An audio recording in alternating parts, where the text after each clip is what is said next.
Assalomu alaykum. Bugungi mavzumiz arterial qon bosimining oshishi va buning mexanizmi va xolesterin haqida bo'ladi. Hammamizga ma'lum, 40 yoshdan oshib boshlagandan keyin boshim og'riyapti desa, davleniyani o'lchatib ko'rish kerak deydi. Davleniyasini o'lchagandan keyin rabochiy davleniya nechiga yuradi deydi. 120 ga 80 deydigan bo'lsa, agar davleniyasi ko'tarilgan bo'lsa, 130 ga 80, 140 ga 90 deyish mumkin. Arterial qon bosimining oshishiga sabab arterial qon tomirlarimizni ichki devorlarida, ichki devor endoteliya deyiladi yoki intimasi. Shu joylarga xolesterin yostiqchalar hosil qilib, ya'ni xolesterin bilyashkalar deyiladi. Qon tomirining ichki devorlariga o'tirib boshlaydi. Qurumday cho'kib boshlaydi, o'tirib boshlaydi va uning ustiga kalsiy minerallar o'tirgandan keyin ateroskleroz paydo bo'ladi. Ateroskleroz paydo bo'lgandan keyin qon tomir turbadek qotib qoladi. Mana qo'limizda pulsimiz aniqlaydigan bo'lsak, qon tomir bir ko'tarilib tushadi. Ateroskleroz bo'lgan qon tomirlar turbadek qotib qolgani uchun bu narsalar sezilmaydi.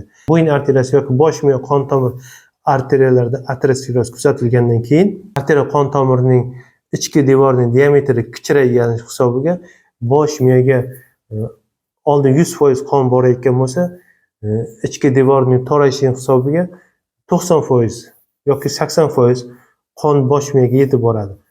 Oldingidek qon bilan yaxshi ta'minlanmagani uchun bosh miya surunkali kislorod yetishmovchiligi va oziq moddalardan surunkali yetishmovchiligi hisobiga bosh miyada surunkali bosh og'riqlar paydo bo'ladi. Ba'zan yurayotganda chaqirib ketishlari yoki dovdirab qolishlari yoki quloqlarda shovqinlar paydo bo'lishlari kuzatiladi.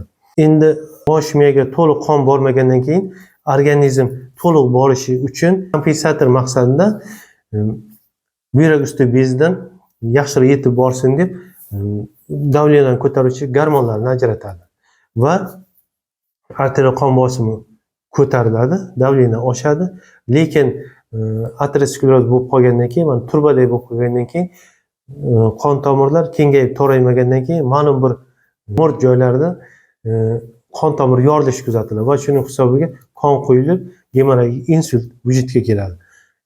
Yana bir ikkinchi mexanizmi ishemik insultda, bunda ateroskleroz bo'lib qolgan qon tomirlarida ateroskleroz ma'lum bir bo'lakchalari qon oqimiga tushgandan keyin qon oqimi yo'nalishi bo'yicha xuddi mana daryo oqayotgan bo'lsa, undan kichikroq tarmoqlarga bo'linadi, undan keyin yana kichikroq tarmoqlarga bo'linib tarqaladi. Xuddi shunday bo'yin arteriyasidan bosh miyaga kirgan qon tomirlar ham bosh miyani to'liq qon bilan ta'minlash uchun katta, undan keyin kichikroq tarmoqlarga bo'linib, hamma joyini bosh miyani o'rab oladi. Endi qon oqimiga tushgan aterosklerozning bo'lakchasi ma'lum bir joygacha oqib borib, bosh miyaning ma'lum bir tarmog'iga borib, qon tomirning ustini zakoporka qilib yopib qo'yadi. Va qayerda qon tomir ta'minlash kerak bo'lsa, bosh miyani shu joyga qon bormagani uchun shu yerda bosh miya nervlari, neyronlari o'ladi. Bu ishemik insult hisoblanadi.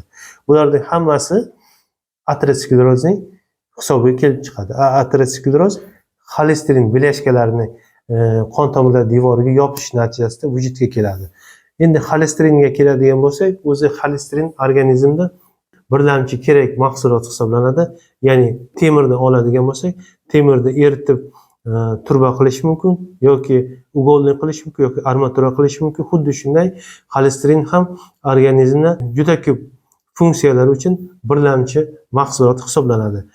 Birinchidan jigarda o't hosil bo'lishda va o't pufayga yig'ilib, 12 barmoq ichakka ovqat hazm qilish sistemasida ajralib, u yerda ovqatlarning parchalanishida va ichaklarning peristaltikasida juda muhim rol o'ynaydi. Ikkinchisi, terida xolesterin, vitamin D sintez bo'lishda ishtirok etadi. Uchinchidan, jinsiy gormonlarimiz testosteron, progesteron va estrogen gormonlarini birlamchi mahsulot hisoblanadi. Xolesterindan ular vujudga keladi. Ya'ni jinsiy gormonlar birlamchi va ikkilamchi jinsiy o'zgarishlarni olib keladi. Ya'ni erkaklarda ovoz o'zgarishi, soqol paydo bo'lishi, ayollarda ikkilamchi jinsiy o'zgarishlar kuzatilishlarini, bu jinsiy gormonlarning funksiyasi bilan bog'liq. Va to'rtinchisi, organizmda tuz suv almashinuvida buyrak usti bezda aldosteron gormonini sintezda ishtirok etadi. Ya'ni agar suv organizmga kerak bo'ladigan bo'lsa, buyrakdan natriyni ushlab qoladi. Shu bilan birga natriy suvni o'zi bilan ushlab qoladi. Agar organizmda suv ko'payib ketadigan bo'lsa, natriyni buyrakdan qo'yib yuboradi siydik bilan va natriy o'zi bilan qo'shib suvni olib chiqib ketadi. Suv tuz balansini nazoratida aldosteron juda katta ahamiyatga ega. Bu aldosteronni sintez bo'lishda xolesterin birlamchi mahsulot hisoblanadi. Beshinchidan, xolesterin hujayra tuzilishida, hujayralarning qobiqlari hosil bo'lishda ishtirok etadi. Kortizol sintez bo'lishda ham xolesterin birlamchi mahsulot hisoblanadi. Xolesterin 80% jigarda sintez bo'ladi. 20% ovqat bilan organizmga kiradi. Endi jigarda sintez bo'lgan xolesterin suvda erimagani uchun uni qonda tashilishda maxsus oqsillarga birikib tashiladi. Maxsus oqsillarga birikkandan keyin bular lipoproteinlar deyiladi.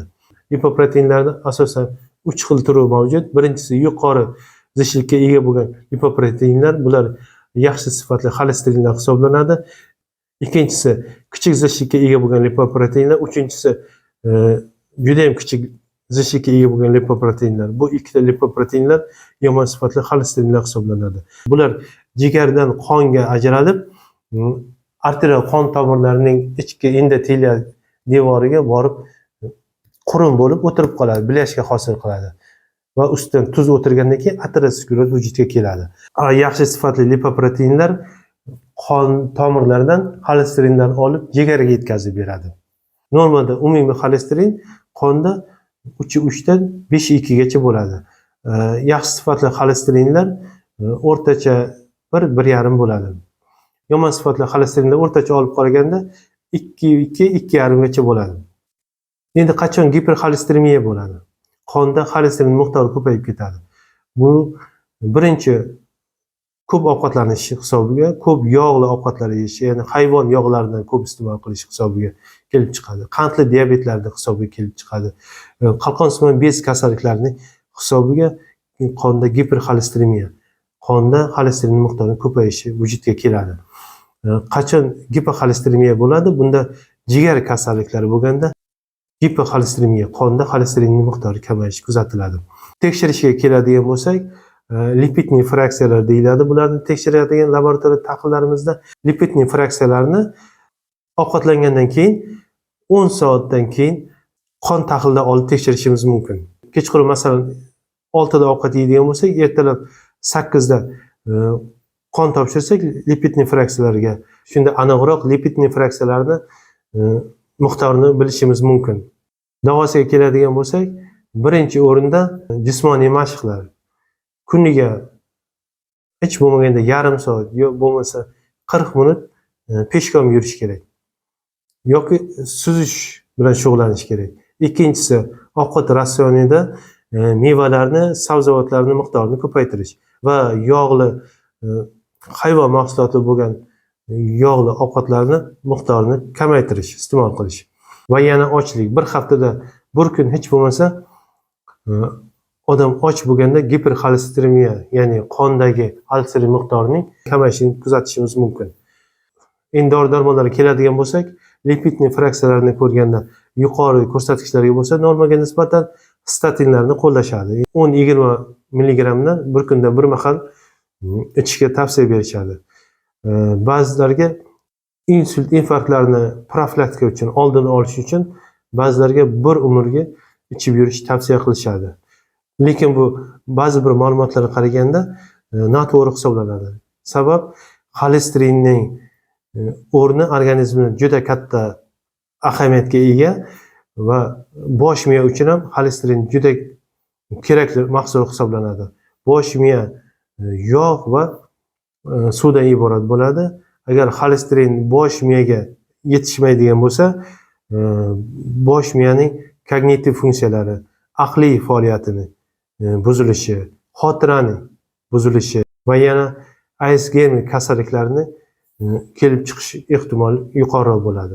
Yevropa olimlarining olib borgan tadqiqotlariga qaraganda, bir umr statin ichib yuradigan bemorlarda xotiraning pasayishi va aqliy faoliyatining pasayishi, Alsgeymer kasalliklarining kelib chiqish prosenti nisbatan ko'proq kuzatilganini aniqlashgan. Statinlarni 1 oy, 2 oy maksimum ichib, ya'ni o'rtada 1 oy hech bo'lmasa tanaffus qilish kerak bo'ladi.